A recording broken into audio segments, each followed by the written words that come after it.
countries so that they're sharing information, using best practices, sharing intelligence with each other to be more effective. In terms of the particular problem that we are discussing today, this targeted attacks against Christians, it is most acute in the middle belt of Nigeria. One of the things that we know in the Middle East is looking at the curriculums that are taught in schools, and especially, some of the curriculum that we saw that was being taught in Gaza to the young children about, killing a Jewish soldier is something worthy of. I mean, do we see this sort of education system at all in these countries?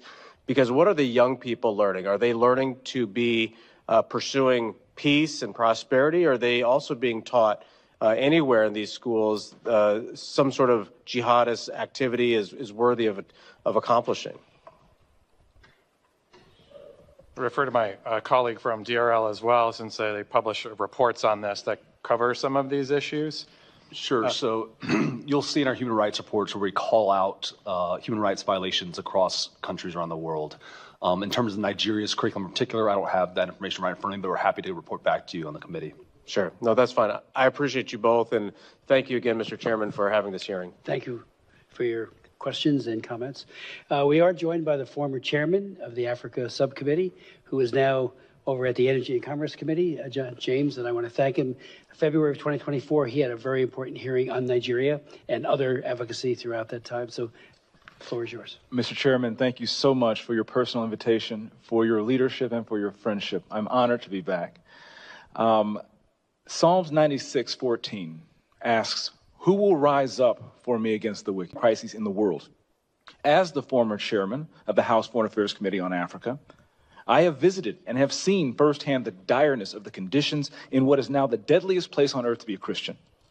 They are targeted, displaced, and killed simply for their faith. The ancient plea, "Is there no help for the widow's son?" still echoes today. Since 2019, nearly 17,000 Christians have been killed. In the first 7 months of this year alone, hundreds more were murdered. On June 13th, during the Yellowater massacre, more than 280 Christians were slaughtered in a single day. These are not isolated tragedies, but a sustained pattern of religiously motivated violence, often ignored or even enabled by the Nigerian government. Extremist groups like Boko Haram, Fulani militants, and ISIS West Africa attack often without any meaningful intervention from authorities. The lack of response has created an atmosphere of impunity where Christians continue to live in constant threat and fear. The United States has previously recognized this crisis. President Trump not only designated Nigeria as a country of particular concern during his first term, but redesignated it again in his second term after President Biden inexplicably removed that designation. Religious persecution is tied to political repression and weakening institutions in Nigeria. Example, the detention of Mazi Nnamdi Kanu is a clear example. In 2022, Nigeria's Court of Appeal struck down the charges against him and ordered his release. The UN Working Group on Arbitrary Detention has also called for his unconditional release. Yet he remains in solitary confinement, in deteriorating health, and recently had to represent himself in court. Nigeria has signaled that the law is optional and targeting Christians is fair game. Just hours ago this morning, despite the pleas and cries of the Nigerian people and many Nigerian lawmakers, Mazi Nnamdi Kanu was convicted on all charges. For fiscal year 2025, the U.S. has requested nearly $8 billion for sub-Saharan Africa. But when Americans see political prisoners, judicial defiance, and the slaughter of Christians, they understandably ask as they meet their own struggles, why should our tax dollars support governments that refuse to protect their own people? Is our aid aiding a genocide? Nigeria is a nation of tremendous potential, but that potential is being choked out by violent persecution of its Christian population. No country can build a stable future where churches are burned, believers are killed, and communities live in fear. The United States must stay engaged, and Nigeria must change course now. Mr. Pratt, a direct question. Do you believe, in your professional assessment, that the government of Nigeria has been infiltrated by jihadists?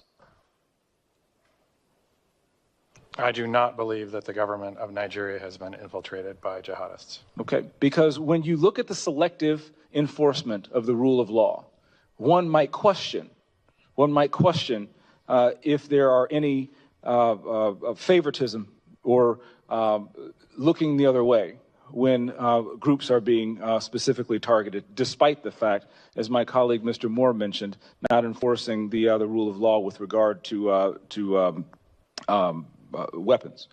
My next question, how has the Nigerian government reacted since President Trump's country of particular concern designation announcement? They have taken the designation very seriously. There is a senior delegation here now. They will meet with the most senior officials of the U.S. government this week, and we have already demarched the government in Abuja and here in Washington on the action plan, and I can say that the results so far have been positive in terms of cooperation.